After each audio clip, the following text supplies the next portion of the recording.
explanation of why you would get resentful. It's like, well, culture is arrayed against you, so you're the target of tyrannical forces that are beyond your control. They're arbitrary. They don't work in your interest, at least not entirely.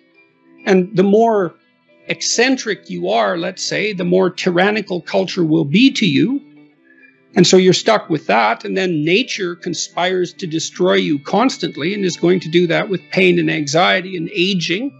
And then there's the uncontrollability and darkness of your own psyche.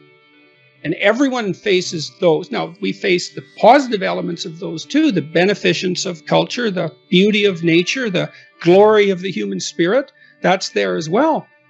You have reasons to be deceitful, resentful, and arrogant, but it's not a good game unless you want to produce hell. We have to strive not to be wretched. There's something that doesn't seem fair about that. Why couldn't we just be happy being who and what we are? Why is it that we're punished if we don't strive? Well, I don't know. We're negentropic organisms, right? I mean, we have to maintain this incredible complexity in the face of a dissipating universe. It requires effort. It's the second law of thermodynamics, I believe. That's why we have to strive. Well, why is the world constituted that way? I guess it's an infantile paradisal wish in some regard. Couldn't we just be rewarded for who we are? I can understand that. But I don't think that it works. I don't think that's how things function like that. And I don't think probably in the final analysis we really want them to. I don't know if anyone enjoys undeserved reward. You know, it feels kind of creepy, doesn't it, to be rewarded for something you didn't do? It does. I'm obsessed with this idea of the physics of being human, that there are just certain things that are true, that our brain has algorithms running in them that are going to push us to be striving to, push against entropy. Partly just you have to risk danger to go out and get food and provide for your family and keep them safe. So it makes sense that you have that pushing at your back. Also seems to me that you have an innate drive for progress and that you'll never be happy if you're not advancing in some way, getting better at something. I think that's technically true, and in Maps of Meaning in particular, I make a neuropsychological argument for that mostly based on the work of Jeffrey Gray, who I think was the greatest neuropsychologist of the last half of the 20th century. And he drew a lot of his ideas from Norbert Wiener, who was a cybernetic theorist who was instrumental in the development of artificial intelligence. These ideas have what would you call it, a stellar academic origin. And positive emotion, Gray laid this out better than anyone else, the positive emotion that we find sustaining is experienced in relationship to an unachieved goal. It's hope that drives us forward. We want something, and if we see ourselves moving towards that, then we're in the grip of the positive emotion that we find sustaining. It isn't the attainment. Attainment is satiating. Attainment shuts down the system that has been striving for that particular object of attainment. If you're hungry and you eat, you stop being hungry. Now, that's good because the hunger is gone, but that whole frame disappears. You can no longer strive within that frame, and you need a new frame to strive towards. And so technically, and this is well established as far as I'm concerned, we even know the drugs that people abuse, cocaine, let's say, amphetamines, the ones that are potent sources of positive emotion, activate the system that regulates our emotional response to evidence that we're moving towards a desired goal.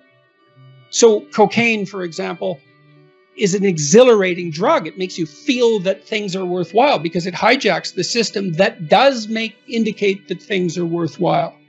So this is deeply, this striving aspect is deeply rooted in our biology. Do not allow yourself to become resentful, deceitful, or arrogant. It's kind of the evil triad as far as I've been able to determine. Resentment in particular. It's bad. It's a bad emotion. It's useful. You can learn a lot by noticing that it occurs. Resentment tells you one of two things.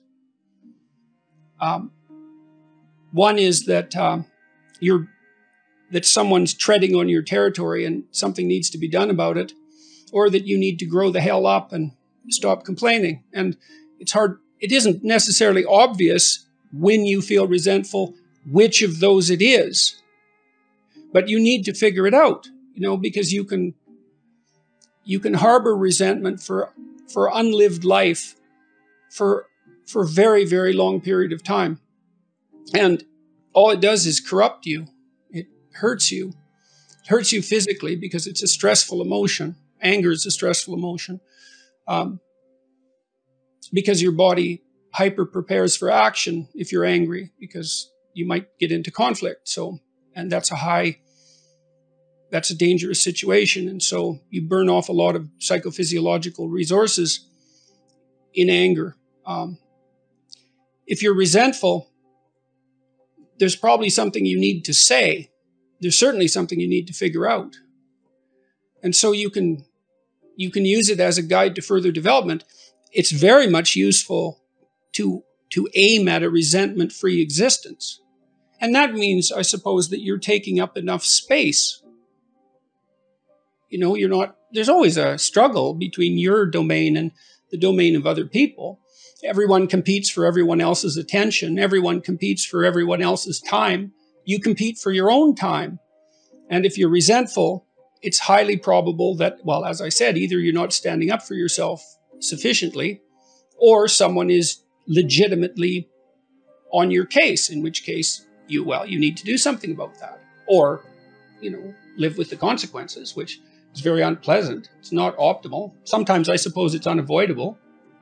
But, generally there's something that can be done about it. Some things, if you don't address them, they just get worse. And I've been able to see where things are going to go. It's kind of like what I mentioned to you earlier, that if I watch someone, I can generally figure out what they're up to. I also can see where things are going. And so, if I walk into someone's house and there are things out of order in a particular way, if I pay attention to that, that's often indicative of something not right in the relationship. Maybe the kitchen's a mess. It's like there's food that isn't fresh in the fridge, for example, or there's packages up in shelves that haven't been opened for like 2 years, or since the wedding, let's say. That's too much chaos in the kitchen. Something's wrong. Well, what's wrong? Well, there's something wrong in the domestic relationship there. The bargaining about who does what in the kitchen hasn't been fought through.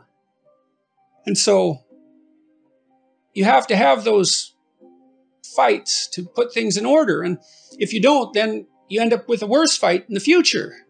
And so the reason that I call things out, as far as I can tell, the positive reason, who knows what the negative reasons are, is because I don't want more conflict. I'd rather have genuine peace, which is very, very, very hard to obtain. People generally obtain peace by sweeping things under the carpet. I have another chapter in this new book called Don't Hide Things in the Fog. And that's what it concentrates on, is pay attention to your negative emotions. Resentment particularly, it's so informative. You find out where you're immature. Well, do you want to? Probably not. Who wants to find out that? Or you'll find out who's oppressing you. And maybe then you can learn to stand up for yourself.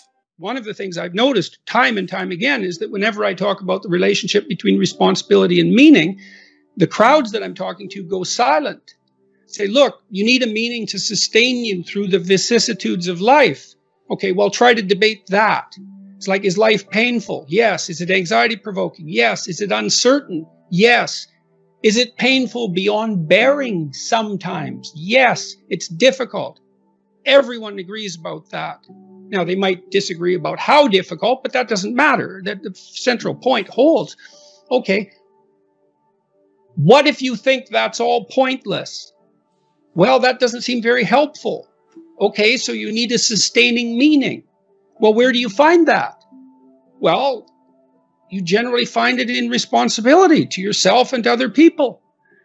And people ask themselves those questions when I'm talking, because I ask them to ask themselves those questions, and that's the answer. Well, what's meaningful? Well, I have a meaningful relationship with my father. I have a meaningful relationship with my wife. I have a meaningful relationship with my pet, because I take care of that pet. When I commit to something and make sacrifices, that sacrifice is something I also talk about a lot in both of the last two books. If something's valuable, you'll make sacrifices to attain it. And that discovery of sacrifice, I think that's what separates it's one of the primary factors separating human beings from animals. Because we discovered that we could let go of something we value in the present, and we would gain something we value even more in the future. We acted that out dramatically in all sorts of strange ways over thousands and thousands of years before it was formalizable psychologically. But it's a massive discovery. I can forego gratification in a particular way and benefit in the future. So I can share the proceeds of my hunt. And I store up future food in the form of reputation and the favors I'm owed now by other people. It's a massive discovery.